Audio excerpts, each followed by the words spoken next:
नमस्कार विद्यार्थी मित्रांनो, आज आपण 2.1 2.1 या मधील ॲक्टिव्हिटी ट्राय अगेन याच्याविषयी अभ्यास करणार आहोत.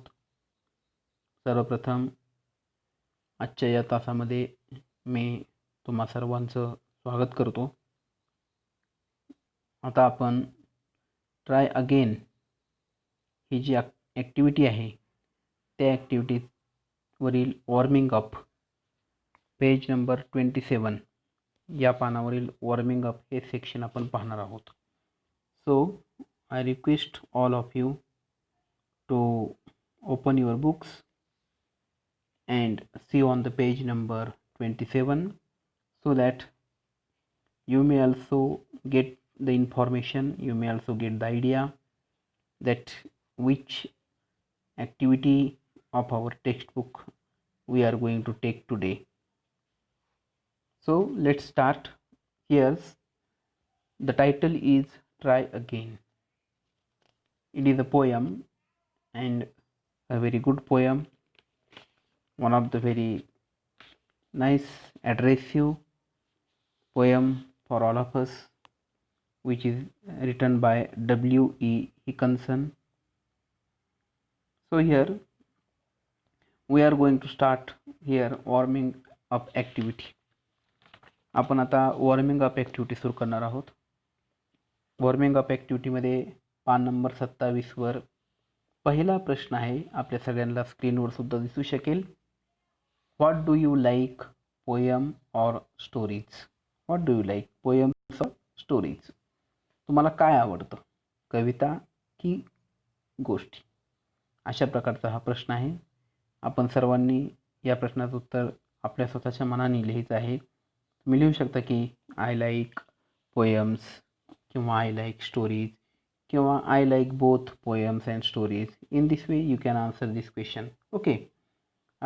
Here the second question is, what kind of poems do you enjoy the most? Look this. The second question is now about the poems. Here the author asked us that what kind of poems do you enjoy the most? कुठल्या प्रकारच्या कविता तुम्ही जास्तीत जास्त आनंद घेता, त्या कवितांचा, कुठल्या प्रकारच्या कवितांचा तुम्ही जास्तीत जास्त आनंद घेता किंवा एन्जॉय करता? तर तुम्ही कवितेचे जे वेगवेगळे प्रकार आहेत त्याच्यापैकी कुठलाही एक प्रकार आपण सांगायला हरकत नाही. आपण म्हणू शकतो की I like to sing the poems which are made for specially childrens. Okay, children poems, or you can say that the poems which describes nature. Okay, so you can say nature descriptive poems, or you can say that the poems which addresses or which gives some nice information. Okay, काही चांगल्या माहिती देणाऱ्या कविता, किंवा तुम्ही सांगू शकतात की संदेश देणाऱ्या कविता, किंवा just I like to read poems for fun. Okay, which make amusement, ज्या अम्युजमेंट करतात, आनंद देतात, अशा कविता. Okay, in this way you can answer this question. Okay, in many ways. What do you enjoy, what do you enjoy, you it's your own answer. Okay, तुमचं ते स्वतःचं उत्तर आहे. तुम्ही कुठल्या कविता तुम्हाला वाचायला आवडतात. ठीक आहे. त्याच्यानंतर आहे, do you think poems can inspire us? बघा, तिसरा प्रश्न आहे. लेखक इथे विचारित आहे की do you think poems can inspire us? तुम्हाला असं वाटतं का की पोएम्स आपल्याला इन्स्पायर करतात? इन्स्पायर करणे म्हणजे प्रेरणा देणे, आपल्याला प्रेरणा देतात असं तुम्हाला वाटतं का? बघा, regarding this question I want to tell all of you. तुम्हाला सगळ्यांना मला ह्या प्रश्नाच्या बाबतीत सांगायचं आहे. We all know that in the period of Indian freedom, our many freedom fighters have inspired by a song, inspired by a poem that we have also proud about it in our mind. that is the song Vande Mataram. Okay, so we can say that definitely poems inspire us. It is the power of word, it is the power of inspiration within that poems that encourages us to do many things. So the answer of this question is definitely, surely the poem inspires us. Okay, and now here the fourth question: do you remember any such inspiring poem? Okay, here is the question, different one, that do you remember any such inspiring poem? Inspiring means which gives you inspiration. Okay, you can tell many poems uh, in your Marathi language, Hindi language, English language, which inspires to humans. Okay, one of the Hindi poem that you have heard by many times, that लहरों से डरकर नौका पार नहीं होती, कोशिश करने वालों की कभी हार नहीं होती. अशा प्रकारची एक हरिवंश राय बच्चनची कविता आहे जी आपल्याला खूप इन्स्पायर करते. किंवा वी विल विन, आम्ही जिंकू, अशा प्रकारची इंग्लिशमधली कविता. किंवा एखादी दुसरी कविता आहे की डू युअर बेस्ट, अशा प्रकारची इन्स्पिरेशनल कविता. ओके, म्हणजे अशा भरपूर कविता आपल्याला सांगतील की ज्या काय करतात, इन्स्पायर करतात. ओके, तुम्हाला सुद्धा तुमचं असं एखादं उत्तर काहीतरी सांगायचं आहे आणि तिचं नाव सांगायचं आहे. ठीक आहे, त्याच्यानंतर पाचवा प्रश्न आहे, when did you learn or listen to it. Okay, तुम्ही कधी ती कविता शिकलात किंवा कधी ती कविता ऐकलात, अशा प्रकारे. मग तुम्ही सांगू शकतात की I have learned this poem in my 5th standard.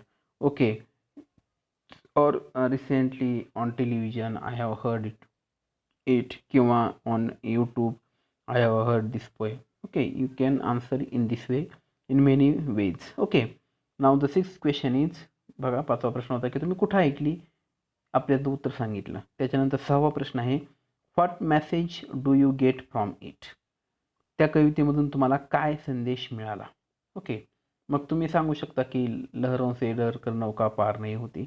In this poem we learned that man should try, or man should not afraid of anything, but he has to try more and more. Okay, in this way poem is going to give many messages to us.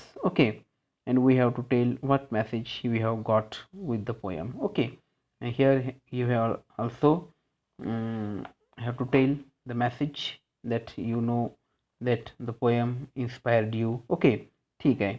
आता त्याच्यानंतर दुसरा प्रश्न आहे आपल्याकडे, बघा, form groups of 6 each. Everyone form the group should share an experiences or a situation where at first he she experienced failure but after continuous efforts achieved success. Okay, very nice activity. Now here you have to tell, because the schools are not going on, you all are at home and we are going to study. Okay, but what here we have to tell this experience by in a written format. Okay, and you have to write such experience if you have anyone that for first time you got failure, पहिल्यांदा तुम्हाला एखाद्या गोष्टीमध्ये अपयश आलं आणि त्याच्यानंतर तुम्ही काय केलं, प्रयत्नांनी यश मिळवलं, असा एखादा अनुभव आपल्याला काय करायचा आहे, वर्गासमोर किंवा सगळ्यांसमोर सांगायचा आहे, शेअर करायचा आहे.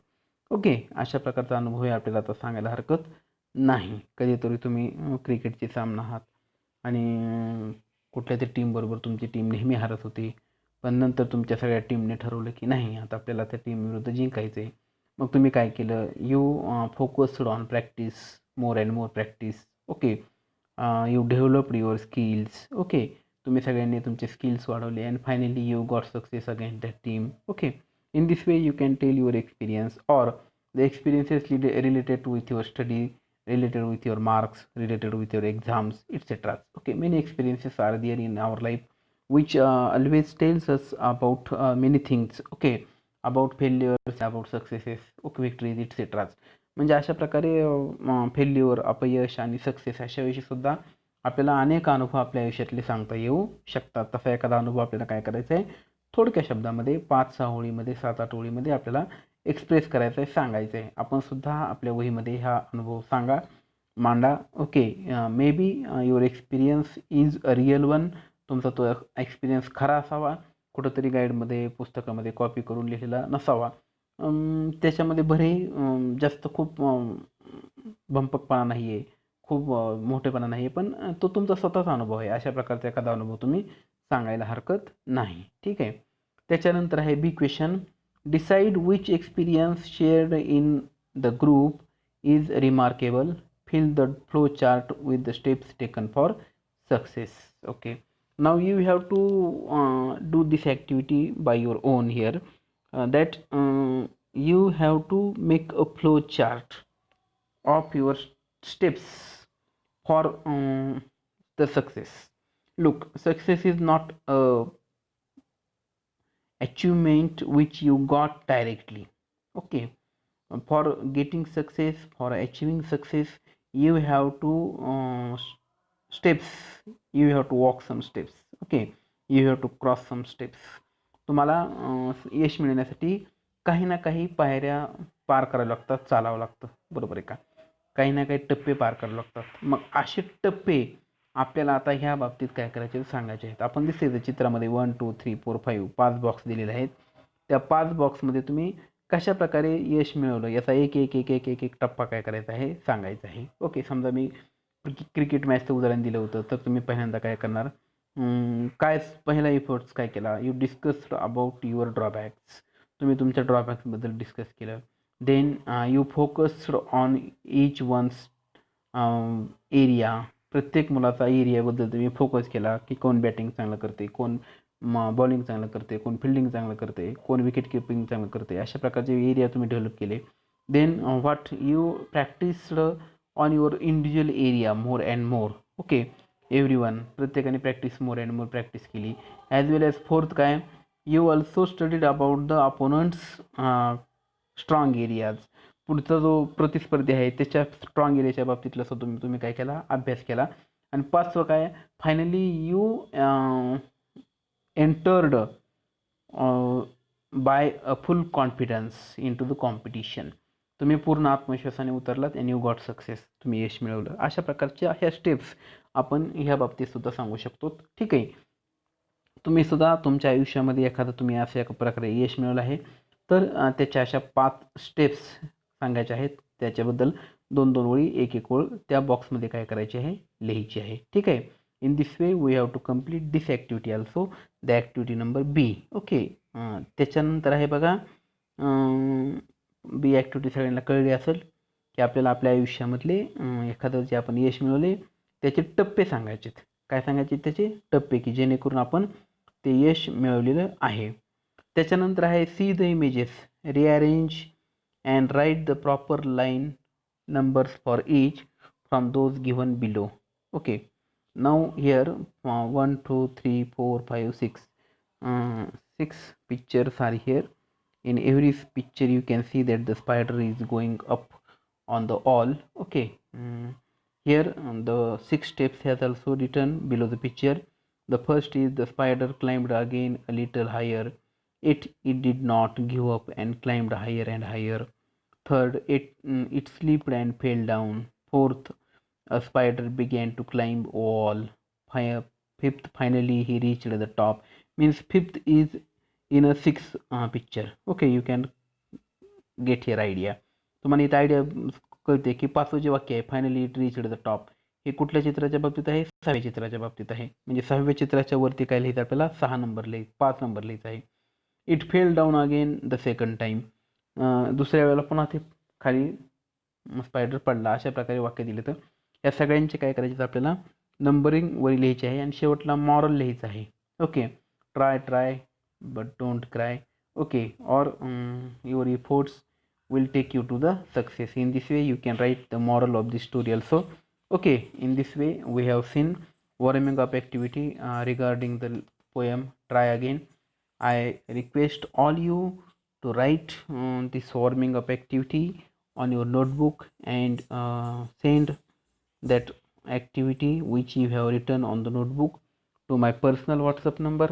Every day I have appealing you to do study at your home, as well as after doing study send your photocopies on my personal WhatsApp number, so that I can understand that how many students are going to study every day. Okay, अशा प्रकारे तुम्ही दररोज अभ्यास करा, म्हणजे मला कळेल की किती जण अभ्यास करत आहेत.